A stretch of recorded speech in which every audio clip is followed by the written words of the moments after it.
ఆ దేవదేవుడు శ్రీనివాసుడు మన తిరుపతి దేవుడు వెంకటేశ్వర స్వామిని దర్శించుకొని భక్తులు బయటికి రాగానే మరి గొల్ల మండపం అనేది ఉంటుంది. అవును. అది 4 భాషలలో గొల్ల మండపం అని దాని మీద రాసి ఉంటుంది. అయితే దాన్ని కొంతమంది కొంతమంది అగ్రకులస్తులు ఇవాళ దాన్ని తీసేయాలి. ఏది 1000 కాళ్ళ మండపాన్ని ఎట్లయితే భద్రతా కారణాల వల్ల తీసేసిండ్రో దీన్ని కూడా ఒక రీజన్ చెప్పి తీసేయాలనేది వారి ఆలోచన, వాళ్ళ కుట్ర. అంటే మండపాన్ని తీసేద్దాం అనుకున్నారు అక్కడ. ఆ నుంచి ఏంది అది కూలిపోయేటట్టు ఉంది, దాన్ని వెంటనే తీసేయాలి, లేకపోతే కాదు, లేకపోతే అది కూలిపోతే చాలా నష్టం జరుగుతుంది అని మీడియా ద్వారా అబద్ధ ప్రచారం చేయడం మొదలుపెట్టింది. ఒక్కరోజు 2 కాదు, డైలీ అదే.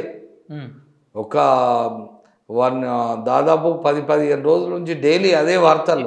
ఎప్పుడు జరిగింది ఇది? వైఎస్ రాజశేఖర రెడ్డి గారు ముఖ్యమంత్రిగా ఉన్నప్పుడు ఇది సంఘటన జరిగింది. అంటే 2008-2009 ఆ టైంలో.